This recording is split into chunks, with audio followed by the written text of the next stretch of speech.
The winter sun hung low over the skeletal remains of what was once the fourth largest city in Germany. Snow fell softly through the empty window frames of buildings that no longer had roofs, settling on mountains of rubble where entire neighborhoods once stood. The great cathedral, though damaged, still pierced the gray sky, a defiant monument surrounded by devastation. In the shell of what had been an apartment building, a woman in her 50s knelt in the frozen debris, her bare hands bleeding as she searched for anything salvageable. Her name was Margaret Hoffman, and she had not eaten a full meal in 3 weeks. Behind her, 2 children, her grandchildren, huddled beneath a tattered blanket, watching American soldiers approach through the ruins. The woman did not look up. She had learned to expect nothing from soldiers, regardless of whose uniform they wore. What Margaret could not have known in that moment was that these men approaching through the rubble would offer her something she thought had died in Germany years before. Not just food or shelter, but dignity. The gesture would break something inside her, something the war had calcified into bitter survival. Within hours, she would weep in a way she had not wept since receiving news of her son's death at Stalingrad. But these would not be tears of grief. They would be tears of a confusion so profound it would challenge everything she had been taught to believe about enemies and victors, about Americans and Germans, about the very nature of conquest itself. The Second World War had ended 9 months earlier, but for millions of German civilians, peace brought only a new kind of suffering. The Third Reich had collapsed in a spectacular implosion of ideology and infrastructure, leaving behind a population that was defeated, starving, and trapped in the ruins of their own cities. By January 1946, Germany existed in a state that defied comprehension. Over 70% of housing in major cities had been destroyed. In Hamburg, 350,000 people were homeless. In Berlin, the figure exceeded 1.2 million. In Dresden, entire districts had ceased to exist, reduced to fields of rubble that stretched to the horizon. The infrastructure that sustained modern civilization, water systems, electrical grids, transportation networks, had been obliterated by years of Allied bombing and the final savage battles of the war's conclusion. The German population faced what historians would later call the Zero Hour, Stunde Null, a moment when everything that had structured their lives disappeared. Food rations in the winter of 1945-1946 averaged between 900 and 1,200 calories per day in the western zones of occupation, well below the level needed for basic survival. In some areas, the ration fell to 800 calories. People were starving in the cities, reduced to scavenging through ruins for anything edible or burnable. The black market became the only reliable economy. Women traded family heirlooms for potatoes. Children begged American soldiers for cigarettes, which had become a more stable currency than the worthless Reichsmark. Tuberculosis, typhoid, and dysentery spread through the overcrowded cellars and makeshift shelters where families lived among the rubble. This was the Germany that American occupation forces encountered in the winter following victory. These soldiers, men who had fought their way from Normandy to the Elbe, who had seen the concentration camps and witnessed the full horror of Nazi atrocities, now found themselves governing a defeated enemy population living in conditions of medieval deprivation. The official policy, articulated in Joint Chiefs of Staff Directive 1067, was clear and punitive. Germany was to be treated as a defeated enemy state. The directive explicitly forbade fraternization. American soldiers were not to associate with Germans beyond what was necessary for military administration. The policy reflected a hardened view prevalent in Washington and among the American public. Germany had started 2 world wars in a generation, had committed genocide on an industrial scale, and deserved neither sympathy nor assistance. Let them starve in their ruins, many argued. Let them understand the consequences of their choices. Yet something unexpected happened in those ruins, something that would not appear in official directives or military orders. Individual American soldiers, confronted daily with human suffering on a scale that transcended ideology, began to make small, unauthorized gestures of humanity. They shared their rations with German children. They offered cigarettes to old men. They helped clear rubble. These were not acts of policy, but acts of individual conscience. Small rebellions against the official doctrine of non-fraternization. And in the winter of 1946, as conditions deteriorated and the reality of mass starvation became undeniable, these individual gestures began to coalesce into something larger, an unofficial grassroots effort by American troops to prevent humanitarian catastrophe. General Lucius Clay, the deputy military governor of the American Zone, watched this contradiction play out daily. His orders from Washington emphasized punishment and restrictions, but his officers in the field reported that the civilian population was on the verge of collapse. In December 1945, Clay wrote to the War Department warning that there's no choice between becoming a communist on 1,500 calories a day and a believer in democracy on 1,000 calories. The statement captured the emerging reality that would eventually reshape American policy. The Cold War was beginning to freeze into position, and a starving, desperate Germany might turn toward Stalin rather than Washington. But in early 1946, this geopolitical calculation remained subordinate to the official policy of punishment. The soldiers in the rubble were caught between orders from above and the human suffering in front of them. Private First Class Robert Muller, a construction worker from Pennsylvania before the war, arrived in Cologne in January 1946 as part of an engineering battalion tasked with restoring basic services. He was 23 years old and had fought through France and Germany. He had seen Buchenwald. He had no reason to feel sympathy for Germans. His first assignment was to assess a bombed-out neighborhood near the Hohenzollern Bridge to determine whether any structures could be salvaged for housing. What he found there would stay with him for the rest of his life. Entire families were living in basements without heat, without sanitation, without hope. Old women searched through frozen rubble with their bare hands. Children with distended bellies and hollow eyes watched him pass. One little girl, perhaps 6 years old, approached him and asked in broken English if he had any bread. Muller wrote in a letter home, preserved now in the archives of the Pennsylvania Historical Society. "I came here hating these people for what they did. But when you see a child starving, when you see a grandmother digging through bricks looking for photographs of her dead son, something breaks in you. These aren't Nazis. They're just people who lost everything." Muller's unit had been sent to evaluate structures, not to provide relief. But that evening, several men from his battalion, against explicit orders, loaded a truck with rations from their own supplies and drove it back to the neighborhood. They distributed food to the families they had encountered. Muller described what happened next. An old woman started crying. Not sobbing, but this quiet weeping. She tried to give me a silver bracelet, all she had, in exchange for a can of beans. I told her to keep it. She kissed my hand. I didn't know what to do. I was trained to kill Germans, not to have them kiss my hand for a can of beans. This scene, multiplied across thousands of similar encounters, represented a profound cognitive dissonance for American soldiers. They had been raised on propaganda that depicted Germans as brutal, fanatical, inhuman. The wartime narrative had been clear. These were the people who had cheered for Hitler, who had enabled genocide, who had brought catastrophe to the world. The soldiers had seen evidence of these crimes with their own eyes in the liberated camps. Many had lost friends to German bullets and shells. Hatred was not only justified, but had been officially encouraged as a military necessity. Now in the ruins, they encountered not monsters, but broken human beings. Mothers searching for food, old men weeping over lost homes, children orphaned and starving. The simplicity of wartime moral clarity dissolved in the face of immediate human suffering. For the German mothers who encountered this unexpected compassion, the confusion was even more profound. Nazi propaganda had spent years depicting Americans as gangsters and barbarians, as representatives of a degenerate, mongrelized civilization that would show no mercy to defeated Germany. In the final months of the war, Goebbels' propaganda machine had intensified this message, warning that American occupation would bring mass rape, executions, and enslavement. Many German women had fled westward ahead of the Soviet army, choosing American occupation as the lesser evil, but still they expected brutality. They had been taught that might makes right, that victors destroy the vanquished, that mercy is weakness. This was the ideology they had lived under for 12 years. So when American soldiers began appearing in the rubble, not with weapons drawn, but with food and offers of help, it produced a psychological shock that many Germans struggled to process. Margarete Hoffmann, the woman kneeling in the ruins that January morning, had been a loyal member of the National Socialist Women's League until 1944, when her son was killed on the Eastern Front.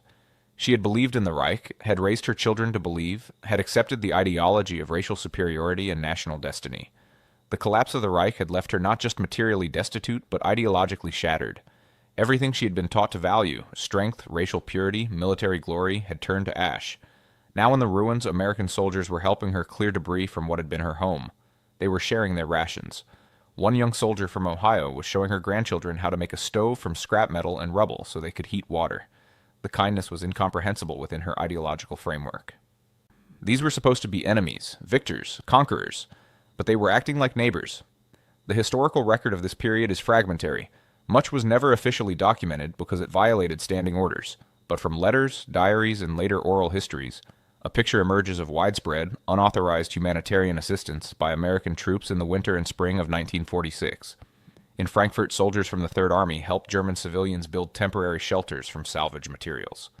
In Munich, an entire battalion spent weekends helping clear rubble from residential areas, work that was not part of their official duties. In Stuttgart, American medics treated German civilians for typhoid and tuberculosis, though regulations stipulated that medical care should go only to displaced persons and Allied personnel. These were not isolated incidents, but represented a pattern of behavior that cut across units and regions. The American military command found itself in an impossible position. Officially, non-fraternization remained policy. Soldiers could be disciplined for socializing with Germans. But senior officers recognized that enforcing this policy too strictly would make effective governance impossible and might provoke the very humanitarian crisis that could destabilize the occupation. By early 1946, enforcement of non-fraternization had become deliberately inconsistent. Officers looked the other way when soldiers shared rations or helped with reconstruction. Some commanders quietly encouraged their men to assist with basic needs, understanding that pragmatic humanity served American interests better than rigid punishment. The symbolic power of food in this dynamic cannot be overstated. For Germans experiencing near starvation, American rations represented not just nutrition, but abundance that seemed almost miraculous. A single K-ration pack contained more calories than many German families saw in a day. The canned meat, the chocolate bars, the cigarettes, these were luxuries that German civilians had not seen in years, if ever. When American soldiers shared these rations, they were offering more than sustenance. They were demonstrating a material superiority that was incomprehensible to people who had been told that Germany represented the pinnacle of civilization, and that America was a plutocratic wasteland. One German woman wrote in her diary, Auner, later preserved in the Hamburg Institute for Social Research, "The American soldier who gave my children chocolate did not seem to realize he was also giving them proof that everything we had been told was a lie. He was friendly, well-fed, generous, everything we were told Americans were not. The chocolate bar became perhaps the most potent symbol of this psychological transformation. Dark brown, wrapped in olive drab paper, often slightly melted from being carried in a soldier's pocket. These simple objects represented American abundance in its most tangible form. For German children who had known only rationed bread and watery soup, chocolate was like a substance from another world. American soldiers handed out chocolate bars by the thousands, often to the consternation of their officers, who worried about the breakdown of discipline implicit in such fraternization. But the gesture was irresistible precisely because it was abundant. American soldiers seemed to have unlimited chocolate, unlimited cigarettes, unlimited canned goods. They could afford to be generous because their nation had not been destroyed. This abundance spoke more powerfully than any propaganda about the success of the American system. The contrast became even sharper when German mothers observed how American soldiers treated their own equipment and supplies. Tools were plentiful and well maintained. Vehicles arrived on schedule with fuel and parts. Medical supplies were never in shortage. The American military machine operated with an efficiency and abundance that seemed impossible to Germans who had watched their own Wehrmacht collapse from lack of fuel, ammunition, and food in the final months of the war. One German engineer, conscripted into a labor battalion clearing rubble alongside American troops, wrote in a memoir published in 1952, "They threw away more in a day than we had in a month. Not from waste, but from abundance. They had so much that they could afford to be casual about it." This abundance was the visible proof of their system's superiority. As winter gave way to early spring in 1946, the unofficial policy of assistance began to take more organized forms. In Cologne, Captain James Whitmore of the 78th Infantry Division proposed a formal reconstruction program in which American engineering units would help German civilians rebuild damaged homes. The proposal was technically outside his authority and contradicted standing directives, but Whitmore argued that preventing a complete social collapse was a military necessity. His commander, concerned about disease spreading from the unsanitary conditions in which civilians were living, approved the plan with the understanding that it would not be officially reported through proper channels. Over the next 6 weeks, American soldiers and German civilians worked side by side to make 24 houses habitable. They cleared rubble, patched roofs, installed makeshift windows, and repaired basic plumbing. The work was grueling and often dangerous. Buildings could collapse without warning, and unexploded ordnance remained hidden in the debris. But the collaboration created something unexpected: tentative relationships between former enemies. Margareta Hoffmann was among the beneficiaries of this program. The American soldiers who had first encountered her in the rubble returned with tools and materials. They spent 2 weeks making her partially destroyed apartment building safe for habitation. They installed a wood-burning stove. They covered blown-out windows with salvaged wood and tar paper. They helped her dig a latrine in the courtyard. The work was basic, far from restoring the home to its pre-war condition, but it made survival possible. Margaret's attempted to thank them multiple times, but language barriers and her own overwhelming emotion made communication difficult. On the final day when the soldiers were preparing to leave, she brought out a small loaf of bread she had made from scavenged flour and a few potatoes she had saved. The offering was absurd in its modesty. These men who had given her shelter and food, but it was all she had. One of the soldiers, a sergeant named Thomas Brennan, accepted the bread with what one witness described as solemn dignity. He broke the loaf and shared pieces with the other men in his unit and with Margaret's grandchildren. The gesture made explicit what had been implicit throughout the reconstruction. This was not charity from superior to inferior, but mutual recognition of shared humanity. Brennan wrote about the incident in a letter to his wife in Massachusetts. "We gave them back their home, and she gave us bread. In that exchange was everything the war was supposed to be about, but wasn't. We fought to destroy tyranny, but tyranny had already destroyed these people. What we're doing now, helping them rebuild, this feels more important than any battle I fought. This is what victory should look like. Not punishment, but reconstruction. Not revenge, but redemption." The transformation occurring in Margaret was reflected in thousands of similar personal reckonings across occupied Germany. The cognitive dissonance between Nazi ideology and American behavior could not be maintained indefinitely. Something had to give. For many German civilians, especially women who had borne the brunt of wartime and post-war suffering, the ideology shattered first. The Nazi worldview had promised strength, glory, and domination. It had delivered catastrophe, death, and ruin. The Americans whom they had been taught to despise were now offering help when they could have offered vengeance. This inversion of expected behavior forced a fundamental reassessment. Historians have documented what they call the democratization of daily life that occurred in this period, not through formal political education, but through the example of American behavior. German civilians observed that American soldiers, despite their overwhelming military superiority, did not abuse their power. They observed that democracy, a system they had been taught to view as weak and decadent, had produced the most powerful and prosperous nation on earth. They observed that the American soldiers who helped them rebuild were themselves ordinary people, farmers, mechanics, shop clerks in uniform. Democracy had not made these men weak. It had mobilized them into the most effective fighting force in history, and now in peace, it allowed them to be generous. The lessons were learned not in classrooms, but in the daily interactions between occupiers and occupied. A German woman in Mannheim watched American soldiers vote by mail ballot in the 1946 midterm elections, and was astonished that common soldiers could participate in choosing their government. A German father in Bremen observed American military police arrest one of their own soldiers for assaulting a German civilian, demonstrating that laws applied even to the victors.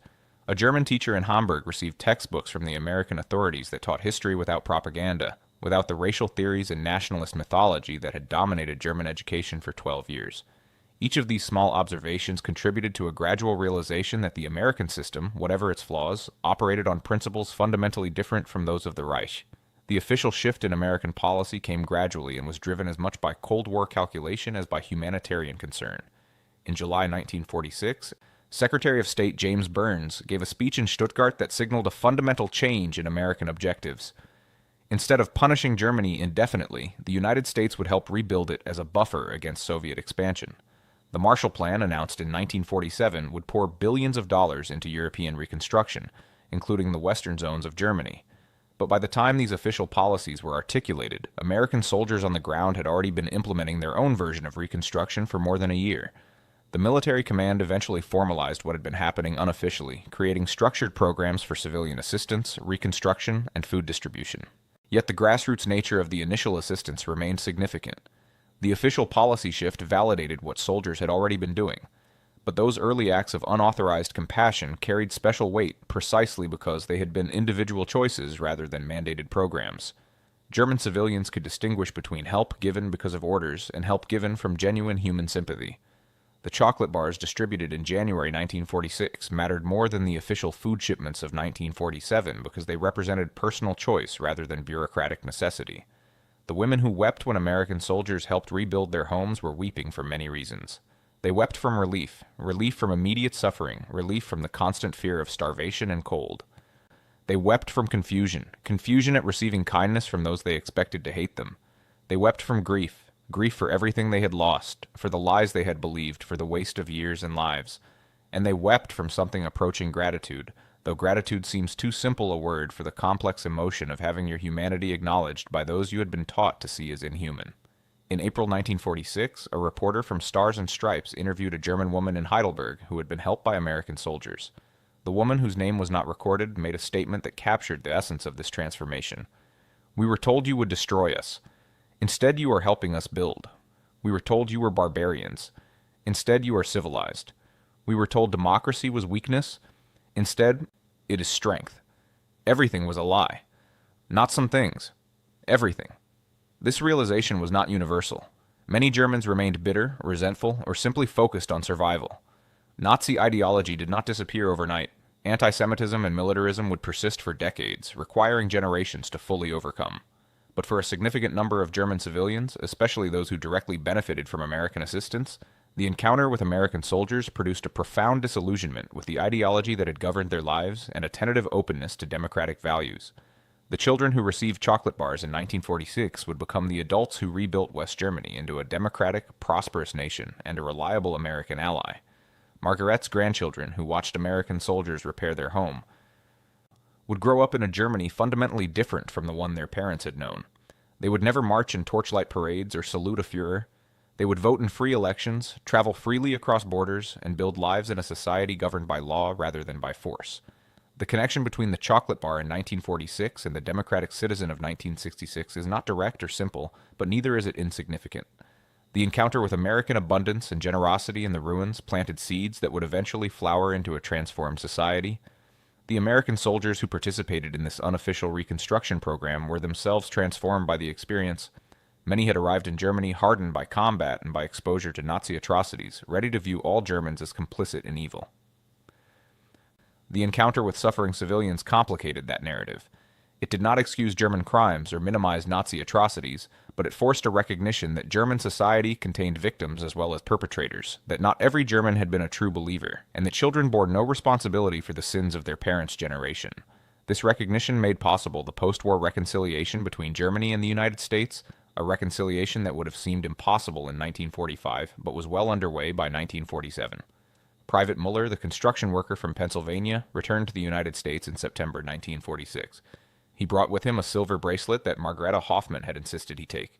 She had wanted him to have something to remember her by. To remember that Americans had given Germans more than material assistance. They had given them dignity. Muller kept the bracelet for the rest of his life. In 1989, after the fall of the Berlin Wall, he returned to Cologne for the first time since the occupation. He walked through the rebuilt city, marveling at its transformation from ruin to prosperity. With the help of a local historian, he located the building where Margaret had lived. The structure had been completely reconstructed, modernized, unrecognizable from the shell he remembered. He learned that Margaret had died in 1967, but her granddaughter still lived in Cologne. They met in a cafe near the cathedral. The granddaughter was now in her 50s, a schoolteacher with children of her own. She told Muller that her grandmother had spoken of him often, that the winter of 1946 had been the turning point in her life, that she had spent the rest of her years trying to build rather than to hate. The granddaughter shared stories Muller had never heard. She told him that Margaret had kept the olive drab wrapper from an American chocolate bar pressed in a Bible for 20 years. She told him that her grandmother had learned English in her 60s, so she could read American newspapers and understand the country that had shown her kindness. She told him that Margaret had become active in German-American friendship societies, working to maintain the bonds that had been forged in the ruins. These details painted a picture of a life transformed not just materially but spiritually. A woman who had moved from ideology to humanism, from nationalism to internationalism, from hatred to hope. Muller wrote in his final diary entry, composed shortly before his death in 1995, "We won the war with tanks and bombs. We won the peace with kindness and chocolate bars. History will remember the battles, but I'll remember the faces of those children when we gave them food. I'll remember the old woman weeping with gratitude. That was the real victory. Not defeating an enemy, but reclaiming our shared humanity." The broader historical significance of these individual encounters extends beyond personal transformation to questions of national policy and international relations. The decision to rebuild rather than permanently punish Germany represented a dramatic departure from the treatment of defeated enemies throughout most of human history. The contrast with the Treaty of Versailles after World War I was intentional and instructive. That treaty had imposed crushing reparations and territorial losses that helped fuel the resentment exploited by Hitler. American policymakers in 1946 and 1947 understood that a permanently impoverished and humiliated Germany would become either a security threat or a Soviet satellite. The choice to invest in German reconstruction through the Marshall Plan was strategic, but it built upon the foundation of human relationships established by soldiers in the ruins. The chocolate bar, as symbol, carried this weight of strategic calculation and genuine compassion simultaneously. It represented American abundance, yes, but also American choice. The choice to share rather than hoard, to build rather than destroy, to see former enemies as potential partners. This choice was not inevitable. It required overcoming significant domestic opposition in the United States, where many citizens questioned why American resources should help rebuild a nation that had caused such devastation. The soldiers who shared their rations in early 1946 were ahead of official policy, ahead of public opinion, ahead even of their own military leadership. They were responding to immediate human need with the resources they had available. and in doing so they helped create the conditions for a larger policy transformation. The women who wept in the ruins became in some cases active participants in building the new Germany. Margareta Hoffmann was not unique in her transformation from party member to Democrat. Thousands of German women who had supported the Reich, or at least acquiesced to it, found in the ruins an opportunity for reinvention. The complete collapse of the old system, while traumatic, also freed them from its constraints. With German men either dead, imprisoned, or discredited by association with the regime, women took leading roles in the immediate post-war reconstruction. They formed neighborhood committees to distribute aid, organized childcare cooperatives, and established informal governance structures in the bombed-out neighborhoods. These grassroots efforts at self-organization, supported and sometimes guided by American occupation authorities, became training grounds for democratic participation. The encounter between American soldiers and German civilians in the winter of 1946 thus represented more than individual moments of compassion. It represented the beginning of a cultural and political transformation that would reshape Central Europe and, by extension, the world. The Germany that emerged from the ruins, at least in the western zones, would become a cornerstone of the democratic alliance that won the Cold War. The reconciliation between former enemies would produce institutions like NATO and the European Union that helped prevent another European war for over 75 years. None of this was predetermined. Alternative futures, a permanently divided and impoverished Germany, a Germany aligned with the Soviet Union, a Germany consumed by revanchist nationalism, were all possible in 1946. The path toward democratic integration was chosen through a combination of strategic calculation and individual acts of humanity, of which the soldiers rebuilding homes and sharing chocolate were an essential part. The story of American soldiers helping German civilians rebuild in the winter and spring of 1946 occupies an unusual place in the historical narrative of World War II. It is not a story of military glory or strategic brilliance. It is a story of ordinary people making choices that contradicted official policy but aligned with fundamental human decency. These choices did not erase German crimes or absolve German society of responsibility for the Holocaust and the war. But they demonstrated that victory could be magnanimous, that strength could be gentle, and that enemies could become, if not friends, then at least fellow human beings worthy of basic dignity. The tears of German mothers in those ruins were the tears of awakening from the nightmare of totalitarian ideology into a world where former enemies extended hands of assistance rather than fists of vengeance. Those tears watered the seeds of reconciliation that would grow into the transatlantic alliance, into the economic miracle of post-war Germany, into the democratic institutions that would make Germany one of the most stable democracies in Europe. The soldiers who helped rebuild homes in 1946 could not have foreseen these long-term consequences. They were simply responding to immediate suffering with the resources and compassion they had available. But their individual acts of humanity became the foundation for a larger transformation. The rubble has long since been cleared from Cologne. The cathedral, restored and gleaming, once again dominates the skyline. The houses have been rebuilt, modernized, replaced by structures that bear no trace of the destruction. But in the archives, in the letters and diaries and fragmentary records, the memory persists. A memory of that winter when enemies became builders, when victors became helpers, when the chocolate bar and the shared loaf of bread spoke more powerfully than any weapon about what democracy means. It means abundance, yes. But more fundamentally, it means recognition. Recognition that human dignity transcends national borders, that compassion is not weakness, and that the true measure of victory is not how thoroughly you can destroy your enemy, but how completely you can transform them into a partner. The women who wept in the ruins of Germany were weeping for the death of hatred and the birth of something fragile but real. Hope that the world might be rebuilt not on the ashes of the old order, but on the foundation of mutual respect. In those tears was the dissolution of an empire built on cruelty and the emergence of a peace built on something stronger. The simple recognition that every person, regardless of nationality or history, deserves the chance to live with dignity, to feed their children, to rebuild their home. This was the lesson written in rubble and chocolate, in tools and tears, in the meeting of former enemies over the reconstruction of a single damaged house in a city full of ruins. This was the moment when World War II truly ended, not with the signing of documents or the trials of war criminals, but with the quiet transformation of hearts in the wreckage of what had been, making space for what might yet be built. And in that space, in the cleared rubble and the patched roofs and the faces of children who learned that enemies could be kind, the future took root. A future where yesterday's battlefield became tomorrow's partnership, where the memory of war became the foundation for an enduring peace.